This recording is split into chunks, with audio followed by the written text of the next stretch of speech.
The first book of the Kings, session 21. We continue with chapter 7 from verse 40. We've seen this amazing prophecy and mystery and symbolism up to now. And to really go into each and every element of the temple is almost impossible. I'm hoping that as we read through these building materials and how it's made and what it represents, that you will do your own further study. There are people that are much more clever than me that can go down deeper than you cannot imagine. But we need to get through the book of Kings. There's still so much that is left for us before the end of days. Verse 40. Hiram made the lavers, the shovels, the basins. So Hiram made an end of all the doing of the work that he made King Solomon for the house of Yahuwah. The two pillars, the two bowls of the capiters that were on the top of the two pillars, and the two networks to cover the two bowls at the capiters, which were upon the top of the two pillars. You know what these two represents. We've discussed this for so many years already. You know, the whole thing about God's kingdom that is built upon the idea that God wants to gather his people. And currently his people are in two groups: House of Judah, House of Israel. And 400 pomegranates. I've got about 70 small baby pomegranate trees here on the farm. And this is year 4. That since they've been planted, they're starting to bud. They're still very, very, very small. And I cannot wait until they are big enough to really start bearing fruit. And I'm hoping from 70 trees, I will be able to really harvest a huge amount of pomegranates. It's the most beautiful fruit. Difficult to break open, difficult to eat with all the pips. But hey, it's the most beautiful, amazing fruit. It's almost like the kingdom of Yahuwah. It looks so, ordinary from the outside. It's got such a thick shell. It is difficult to break open with your bare hands. You need tools. And then once you've broken open the thick skin, the thick shell of this fruit, it's the most amazing red nectar that comes out of these fruits, one by one, small little pips. And the pip inside is actually a little bit bitter, but the juice around the pip is so sweet, so amazing. It's one of the most beautiful fruits there are. If you break it open and it's glistening in the sun. And that's how the kingdom of Yahweh is. Not everybody wants to go through the process of having to open these huge fruits with a hard shell and then having to go through the tedious process of removing the pips without crushing them from the bitter encasing that it is in. But once you are willing to do that, your reward is it's sweet. Not only is it sweet, but pomegranate juice is so healthy, full of antioxidants, full of so many amazing benefits. And that is how the kingdom of Yahweh is. 400 pomegranates for the two networks. Even the 2 rows of pomegranates for one network to cover the 2 bowls of the capiters that were upon the pillars. So it's almost like these pomegranates, once they're broken open, this juice will flow over these 2 pillars. I can imagine how Father is trying to show how this healthy, sweet, beneficial vitamin C rich juice for those who's willing to break it open will flow over these 2 houses, and they can come together and be one temple. Because there's 1 sea and 12, okay, where are we now? Upon the pillars, verse 43, 10 bases, 10 lavers on the bases. We've discussed the 10. 1 sea, 1 ocean, the main basin with the 12 oxen. You've got the 10 smaller basins and the 10 lavers where the priests are washing, representing the 10 lost tribes. But then under the 1 sea, the main wash basin, you've got the restored house represented by the 12 oxen under the sea. And then the pots and the shovels and the basins, all these vessels which Hiram made to King Solomon for the house of Yahuwah, were of bright brass.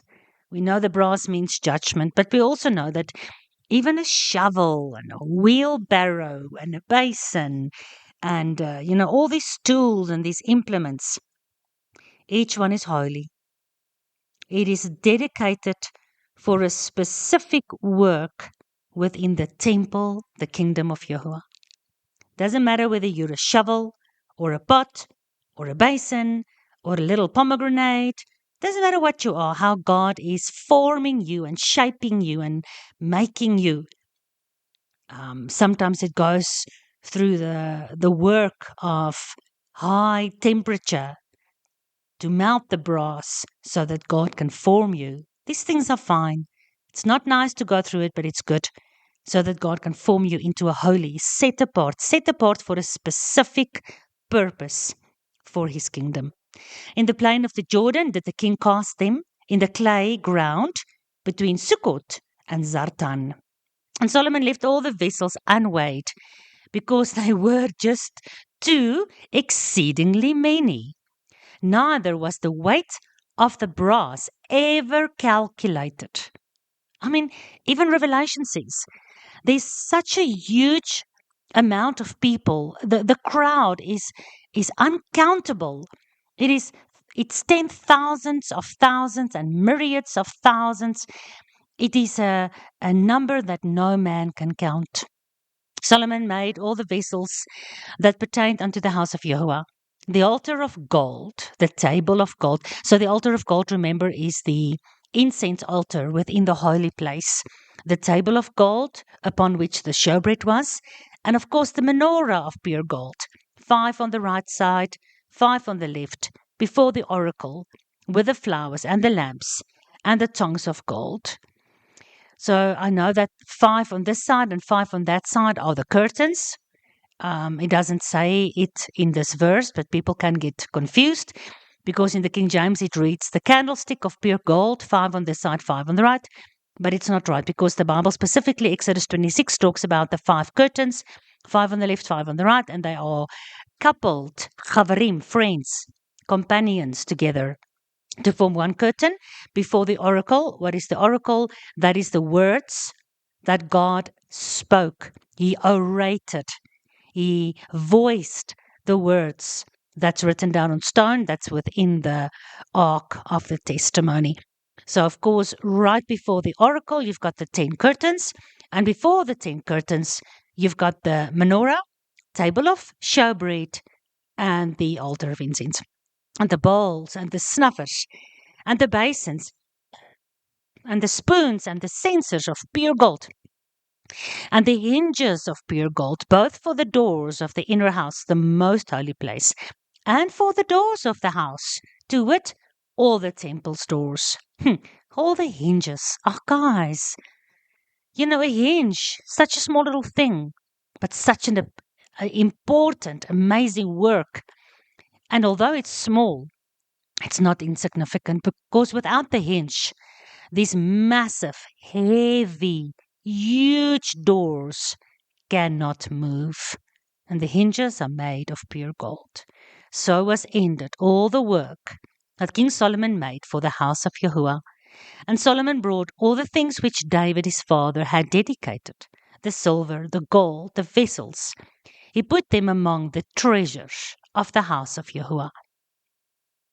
For me, this is, I'm wondering if I'm ever really being successful in conveying how I see the careful dedication and the attention to detail that Joshua, the son of David, is giving to try and bring all these elements together in the house of his father. The way in which he's building his temple. He is the head. We are the body. His body is the temple. He said, break down this temple and I'll raise it up in 3 days. With what meticulous attention and effort, the silver, the gold, the forming of all these vessels, the symbolism in each one of them, the metallics, the metals. And again, when you go even into the science of each one of these metals, another world opens up. What are the levels? It is unfathomable. Just like the weight of the brass, it's not even possible to calculate. We jump to chapter 8. The ark is brought in. Then Solomon assembled the elders of Israel and all the heads of the tribes, and the fathers, the children, and unto all of them King Solomon came in Jerusalem, that they might bring up the ark of the covenant of Yahuwah out of the city of David, which is Zion. And all the men of Israel assembled themselves unto King Solomon at the feast in the month Ethanim, which is the 7th month. We are now, according to the calendar, if our understanding is correct, in the 7th month, the month of Ethanim, which means strong, sturdy, countable, trustworthy. It's the head. And in this month, we are celebrating the feast of Yom Teruah, Yom Kippur, and Sukkot. And see how coincidental it is that finally, after all these years, every element of the temple is brought together. And now the ark of the testimony, that which is the throne of God, the rock upon which the entire kingdom of God is built, Yeshua, the oracle that is within the ark of the covenant, that ark of the covenant, the testimony, Yeshua's testimony, the prophecies, everything that the entire truth consists of is now brought into the temple. So if we are the temple, we are the church, and Yeshua finally comes and lives with us and redeems us, and the judgment happens, and the eternal feast of tabernacle happens. That all happens in the month Ethanim. And here, King Solomon, together with the assembly of all of Israel, Judah and the house of Israel is not yet split. In the time of Solomon, the king, the son of David, the king, a king like no other king, the wisest, the richest, the everything, just the best. He's perfect before he lost his ways. But here he is symbolizing the perfect conditions when the temple, when the kingdom of God is finally restored and assembled and gathered. And they've been washed clean, and they've been purified, and they've been formed and fashioned. And they are fulfilling the purpose. And they have come into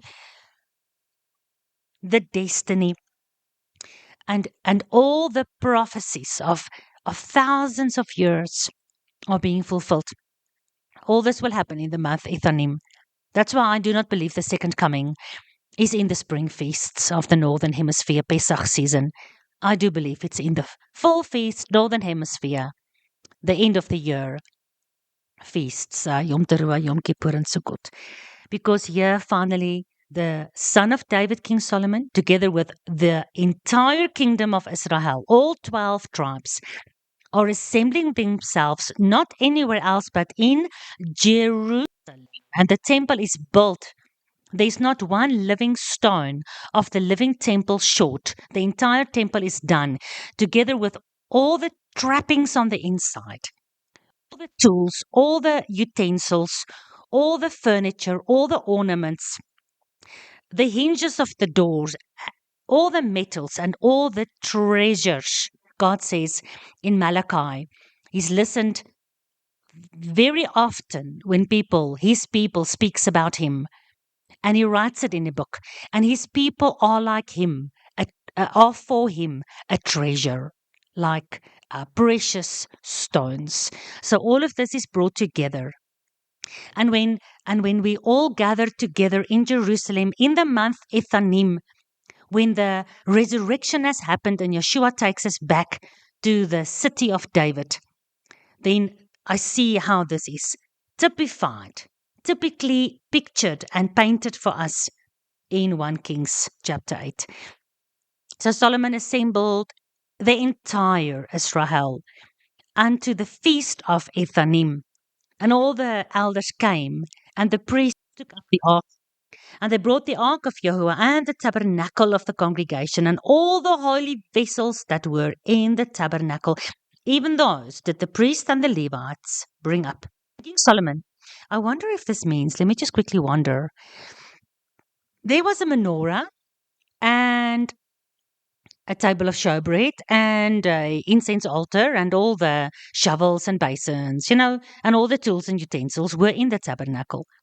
So now that Solomon has built all these things and has made all these things, maybe he made them on a grander scale, much bigger, I don't know, than how it used to be in the tabernacle, right?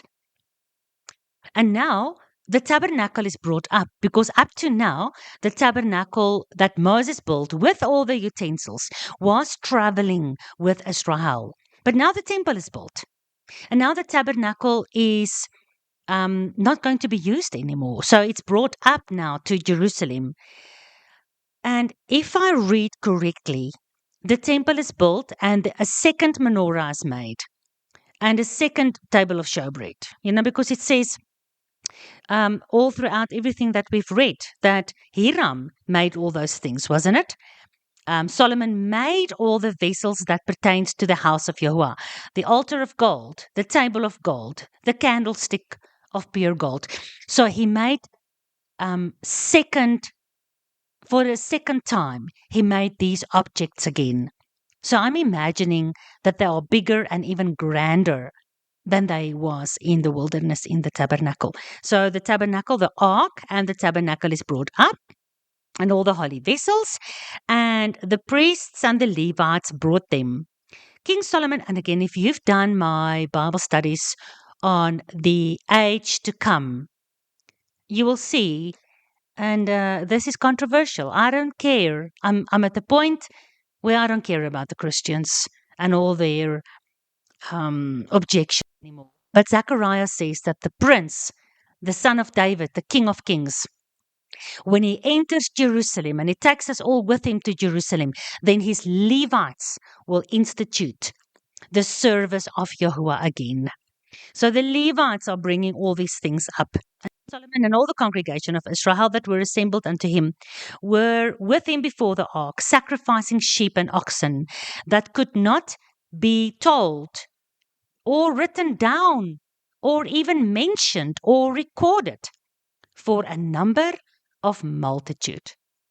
Again, that cross references to Revelation after the first resurrection, when everyone from Adam all the way to the last person who dies just before Yeshua comes are resurrected out of the grave, and together with those who are still alive will be made incorruptible, immortal, glorious, and holy with him. And it says it is a multitude that cannot be numbered.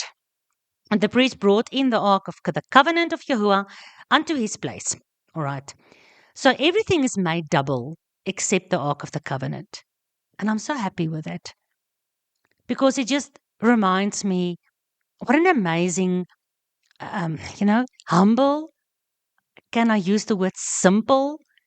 God, how simple he is willing to live. How, how humble he is. He deserves all the mountains of gold that we have in the world, and even that is not enough for him. That's what he deserves. He made all of this, but it means nothing to him. So everything is made again by King Solomon, except the Ark of the Covenant, the staff of Aaron, the pot of manna, and the 2 tablets of the testimony, as it originally was, still remains within the original Ark of the Testimony. And Father Yahuwah is happy with it. Just as it is, let's bring it into the temple. The priest brought the Ark of the Covenant of Yahuwah unto his place, into the oracle of the house, to the most holy place, even under the wings of the cherubims, absolutely where it belongs. For the cherubims spread forth their 2 wings over the place of the ark, and the cherubims covered the ark and the staves thereof above. All right, we know cherubims has 4 wings. It just basically says 2 wings are over the place of the ark, and it says the other 2 wings in some of the other passages when you read about the Ark of the Covenant. 2 sets of wings stretch above to make like a little place where the Shekinah glory of Yahuwah presides, and the other two wings cover the mercy seat, cover the top of the ark. And they drew out the staves, that the ends of the staves were seen out in the holy place before the oracle, and they were not seen without, and there they are unto this day. So before the king of Babylon came and flippin' stole absolutely everything, the ark wasn't moved again. If we read, and I can be corrected if it's not the prophet Jeremiah, but I know that there was a prophet that did take the ark out of the temple before Babylon came to raid the temple and steal everything. And it was put into a cave. And there was nothing in the ark besides the 2 tablets of stone which Moses put there in the Mount Horeb. When Yahuwah made a covenant, here we go, this whole thing about the temple and bringing everything together in Jerusalem, bringing his house together, his prodigal son together with the older brother, restoring the kingdom of David to the Messiah. Everything is done because it has been written and it has been testified and prophesied of for thousands of years now by the law, Moses and the prophets and the apostles. Finally, everything that has been made by God in a covenant with the children of Israel when they came out of Egypt. And it came to pass when the priests were come out of the holy place that the cloud filled the house of Yahuwah, so that the priest could not stand to minister because of the cloud. For the glory of Yahuwah have filled the house of Yahuwah. So will it be. But here they are still in their fleshly bodies. When the glory of Yahuwah is finally resting with his people. And the ark of the covenant that we see in Revelation 11, that is currently in heaven, the original copy, when that comes down with the New Jerusalem, with the palace of God himself, he lives with us, his glory will be, we cannot even imagine how it's going to be. But this time, we will be able to face him. We will bow before him, lie on our faces before him, but we will be able to minister. We will be able to worship. We will be able to see and hear our God. Not like in 1 Kings, where the priests still in their fleshly bodies could not even come near this cloud of the glory of Yahuwah. I think it's the most amazing thing ever to understand the temple and the tabernacle. And honestly, the way in which we are dealing with this, if we are arrogant, we can say that we maybe understand 10% of what is really being written here. Then spoke Solomon, Yahuwah have said that he would dwell in the thick darkness. This is 1 Kings 8, verse 12. So how do we understand this now? He dwells in thick darkness? No, it's not darkness. Come on. Let me read for you 1 Timothy 6, verse 16. Well, no, let's start verse 14. Oh, look at this. That you will keep his commandment. What are we reading? The commandments in the Ark of the Covenant brought into the temple in Jerusalem. And we have the Son of David with us. And now everything that King David has prepared is also brought into the temple. That we will keep his commandment, those who are assembled together in Jerusalem, without spot, unrebukable, until the appearing of our Messiah Yeshua, which in his time he will show. He who is the blessed, he who is the only dictator, the only potentate, the only almighty, the King of the kings and the lords of the lords, who only has immortality, dwelling in the light which no man can approach. So he's dwelling in unapproachable light.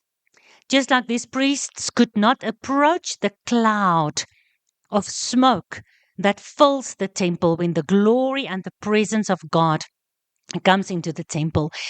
It's not necessarily darkness, it's a thick cloud. It feels like darkness, but it's unapproachable light. The light and the cloud and the smoke is so thick and so all consuming that for us, stupid, pathetic human beings, it's like darkness. We run away. We cannot stand in this. Not unless He changes us. And we can also, 1 Corinthians 15, have that immortality so that our fleshly bodies will not just burn up in this presence of this unapproachable light. And who am I to say that? No, I'm nobody. But I have my concordance. Then spoke Solomon, Yahuwah said that he would dwell in the thick darkness. The thick darkness, Strong's H6205. Arafel. Arafel is the word that is used for gloom. Like a gloom, sometimes just as the evening comes closer and the sun goes down, there's like a gloom in the sky. It's a darkness, but yet it's not dark. It's more like the sky is going to fall upon us any moment. Arafel has the meaning of a lowering sky. The sky comes low. The sky wants to fall on us like a blanket. Thick cloud is what Arafel is. Araf is the root word, and it means to drop or to droop or to come down. So, what are we saying? Then spoke Solomon. Yahuwah said that he will live in his coming down to us in the unapproachable cloud that looks dark, but it is the light. For those who's got the light inside of them, they will not run away from this. They will run towards it. And Solomon said, I have surely built you a house to dwell in. I've settled a place for you to abide in forever. We can just stop here. And then we can go to John 17. And we can read Yeshua's whole conversation with his father, where he says, Father, I have done everything that you've told me to do. I have glorified your name amongst these that you have given me. I am now going to fulfill that which is difficult for me. If possible, let the bitter cup pass by, but not my will, because I want to fulfill your will. I'm going to do everything. And once I've done it, the first time you sent me, just before I die, I would have fulfilled what you sent me to do. And I will say, it is finished. I've done. I've completed the job description you gave me, the instructions you gave me, the covenant you gave me so that I can also inherit these people as my bride. And then in Revelation, we'll see that for a second time, he will come and he will bring this bride for whom he had to drink the bitter cup. He will bring them together in Jerusalem. And then he will say again for a second time, it is finished. Because he does everything so that the final restoration is for our Creator Yahuwah to be restored to his people. And Yeshua is the one, the mediator, the bridge, the ladder through which God and the earth is connected. Just ask Jacob, he dreamed about it.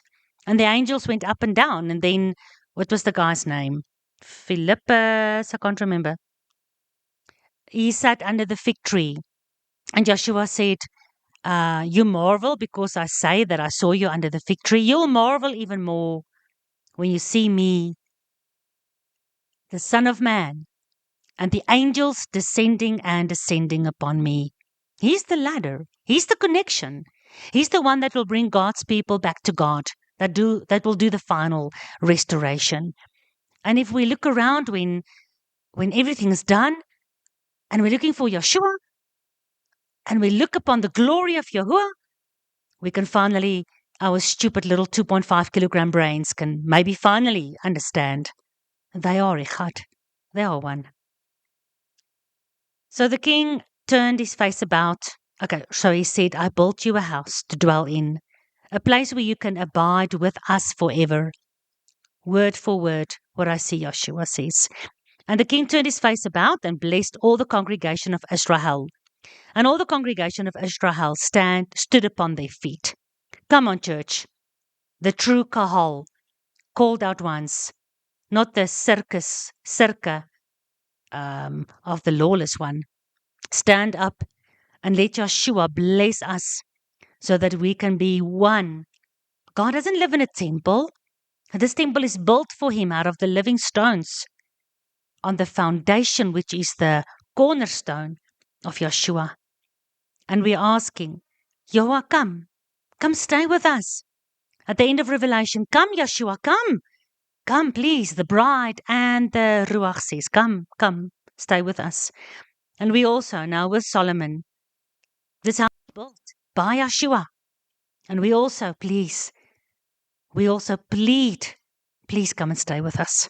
Please be with us. Okay, our time is finished. We will read the most beautiful prayer further. The whole sermon, the whole oracle, the whole speech that Solomon gives. And let's remember what we learned today when we finish this speech of Solomon tomorrow, so that you can really bring in all the historical records, all the words, thousands of words that the prophets have spoken, and the thousands of prophecies in the book of Matthew, Mark, Luke, Thessalonians, Revelations, Peter, Jude. And we can really bring all these things together to see that we serve an amazing God. We have a God that lives in unapproachable light. And that privilege of being able to meet with him is really not for everyone. Like 1 Timothy 6, like Paul says there, like we need to understand, verse 14, that we keep his commandments so that we can be without spot when Yeshua comes. He is the King of kings and the Lord of lords. He has alone immortality, immortal, life forever. And he dwells in unapproachable light. He dwells in the light that no man can approach to, whom no man has seen nor can see. To him belongs honor and power and everlasting glory. Amen.